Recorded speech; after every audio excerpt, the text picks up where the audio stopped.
আমরা সমাজের বিভিন্ন স্তরে চারজন বিশিষ্ট ব্যক্তিকে যারা রাষ্ট্রবাদী, স্ব ক্ষেত্রে তাদের যোগদান পশ্চিমবঙ্গের অগ্রগতিতে এবং ভারতবর্ষের নির্মাণে তারা রেখেছেন। আমি তাদের সংক্ষিপ্ত পরিচয় করিয়ে দিচ্ছি। তারপরে আমাদের সম্মানীয় রাজ্য সভাপতি, রাজ্যসভার মাননীয় সাংসদ শ্রমিক ভট্টাচার্য মহোদয় দলের প্রথা মেনে তাদেরকে প্রাথমিক সদস্য পদ দেওয়ার উদ্দেশ্যে পতাকা ধরিয়ে দেবেন এবং আমরা বিজেপি পরিবারের তাদের অন্তর্ভুক্ত করব এবং স্বাগত জানাবো। মঞ্চে আমাদের সাধারণ সম্পাদিকা এবং joining incharge ex MP Locket Chattopadhyay আছেন। আমাদের মিডিয়া ইনচার্জ অধ্যাপক বিমল শঙ্কর নন্দ রয়েছেন। পার্টির চিফ স্পোক্সপারসন মাননীয় দেবজিৎ সরকার অ্যাডভোকেট মহোদয় রয়েছেন। আমি সকলের পক্ষ থেকে আরেকবার আপনাদের আমাদের চিফ হুইপ অপোজিশন আমার কলিগ এমএলএ শিক্ষক ডক্টর শঙ্কর ঘোষ রয়েছেন, সম্পাদকও বটে রাজ্য কমিটির। তা আমাদের এখানে আজকে জয়েন করছেন মিস্টার দীপাঞ্জন চক্রবর্তী। তিনি আপনারা সবাই জানেন, বিশেষ করে আরজি করের অবহেলার কেস থেকে শুরু করে বর্তমানে সামগ্রিক প্রত্যেকটি বিষয় তার সোচ্চার কণ্ঠস্বর আমরা মিডিয়ার মাধ্যমে দেখতে পাই। তিনি একজন এক্স এনএসজি এবং তিনি তার জীবনের যে গোল্ডেন টাইমটা অর্থাৎ যৌবনকাল দেশ রক্ষার জন্য, মাতৃভূমিকে রক্ষার জন্য,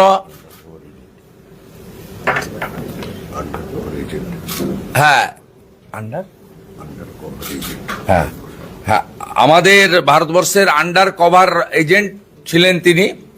আমাদের শ্রমিক দায় পয়েন্টটা ইনক্লুড করে দিলেন, ডিটেলসে লেখা আছে। আমরা পুরোটা ব্রোশিয়ার আপনাদের সকলকে প্রিন্ট কপি এনাদের ডিটেলস আপনাদের আমরা দিয়ে দেবো, যেহেতু সংক্ষিপ্তভাবেই আমাদের হচ্ছে, তাই এক কথায় ওনাকে আমরা সবাই চিনি, ওনাকে ধন্যবাদ জানাচ্ছি। দ্বিতীয় আমাদের মধ্যে এসেছেন রিটায়ার্ড আমাদের সিআরপিএফ, তিনি ডিএসপি পদমর্যাদার সিআরপিএফ এবং তার অনেক এক্সট্রা কো কারিকুলার অ্যাক্টিভিটিজও রয়েছে এবং তিনি সিআরপিএফে থাকাকালীন আমাদের দেশের অভ্যন্তরে এবং দেশের নানা রকম গুরুত্বপূর্ণ আমাদের মাওয়িস্ট মোকাবিলা থেকে শুরু করে কাশ্মীরের দেশদ্রোহীদের বিরুদ্ধে অপারেশন থেকে শুরু করে নানা ক্ষেত্রে তার উল্লেখযোগ্য অবদান রয়েছে। তারও ডিটেলস আমরা দিয়ে দেব এবং তার আরেকটি জিনিস আছে, তিনি কোন বনেগা ক্রোড়পতি উইনার, 1 কোটি টাকার উইনার অফ কোন বনেগা ক্রোড়পতি 2025 মিস্টার বিপ্লব বিশ্বাস। আমাদের আছেন আরেকজন আমাদের সঙ্গে যুক্ত হচ্ছেন, অত্যন্ত শিক্ষিতা একজন, নিজে BA LLB south Kolkata law college, এবং সবচেয়ে বড় পরিচয় তিনি এই রাজ্যের বামপন্থীদের মধ্যে যাদেরকে অনেকেই শ্রদ্ধা করেন তাদের মধ্যে অন্যতম প্রাক্তন মন্ত্রী প্রয়াত ক্ষিতি গোস্বামীর উনি সুকন্যা, আমাদের বোন কস্তুরী গোস্বামী মহোদয়া। এবং আমাদের আরেকজন যোগদান করছেন, তিনি দীর্ঘদিন ধরে আমাদের বিশ্বের সবচেয়ে বড় সামাজিক এবং ভারতবর্ষের সবচেয়ে বড় রাষ্ট্রবাদী হিন্দুত্ববাদী সংগঠন রাষ্ট্রীয় স্বয়ংসেবক সংঘের 2 ইয়ারের উনি ট্রেন্ড এবং দীর্ঘদিন ধরে রাষ্ট্রবাদ, সনাতন সংস্কৃতি ইত্যাদি রক্ষা করার জন্য তিনি এই কলকাতায় কাজ করছেন। ব্যক্তিগত জীবনে তিনি BTech information science, MBA, LLB, PhD এবং নানাভাবে তিনি উচ্চশিক্ষায় সফল হয়ে এই তরুণ যুবক তিনি শিল্পোদ্যোগ, ব্যবসা এবং নানাভাবে পরামর্শদাতার কাজ করেছেন। সামাজিক ক্ষেত্রে এবং রাষ্ট্রবাদ, রাষ্ট্র নির্মাণের ক্ষেত্রে ডক্টর অক্ষয় বিঞ্জেলকা তিনি অত্যন্ত গুরুত্বপূর্ণ ভূমিকা রেখেছেন।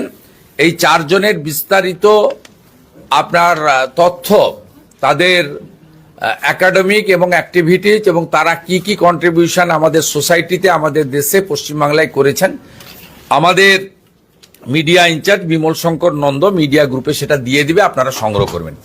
আমি এখন মাননীয় শ্রমিক ভট্টাচার্য সাংসদ মহোদয়কে বলবো এই চারজনকে ভারতীয় জনতা পার্টি পরিবারে দলের গর্বের পতাকা দিয়ে স্বাগত জানাতে, পাশে আমরা সবাই থাকব। দীপাঞ্জন বাবু চলে আসুন।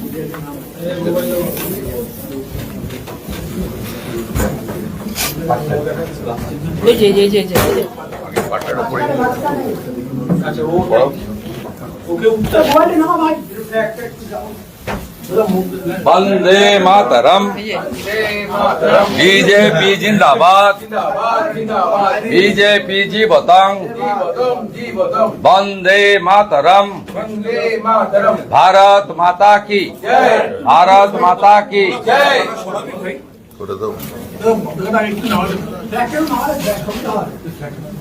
फ्लैग लगाओगे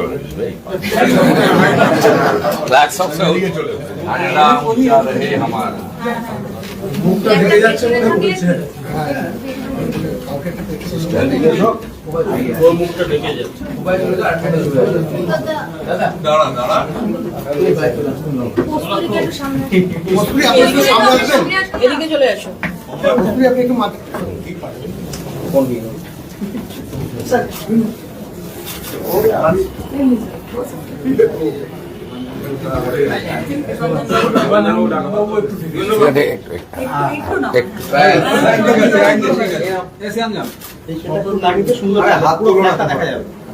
এবারে শ্রমিক দা একটু ধন্যবাদ দিয়ে দিচ্ছি।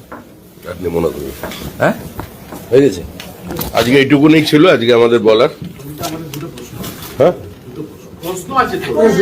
না না কোনো স্বাভাবিক, এটা জেনারেল প্রেস কনফারেন্স নয়, এই সংক্রান্ত কোনো প্রশ্ন থাকলে বলো। না প্রেস কনফারেন্স বলি তো প্রেস কনফারেন্স বলে তো সেটা এটাই ছিল, এটাই যোগদান প্রেস। একটা প্রশ্ন, সেটা হচ্ছে যে সেন্ট্রাল ফোর্স আগেই ডিপ্লয়েড করা হচ্ছে ভোটের আগে, মানে নির্বাচনের আগেই বাংলায় সেন্ট্রাল ফোর্স আসছে এবং ডিপ্লয়মেন্ট হবে, একটাই কারণে কমিশন চাইছে যে শান্তিপূর্ণ ভোট এবং সেন্ট্রাল ফোর্স ডিপ্লয়েড হোক বা না হোক, এসআইআর হোক বা না হোক, এসআইআর বন্ধ করে দিক, ইডি সিবিআই এর অফিসের তালা লাগিয়ে দিক, ইনকাম ট্যাক্স জিএসটি কে নোটিশ পাঠাতে বারণ করে দিক, পশ্চিমবঙ্গ পুলিশ দিয়ে মমতা ব্যানার্জি নির্বাচন করিয়ে দিক, তারপরেও এবার তৃণমূল হারবে।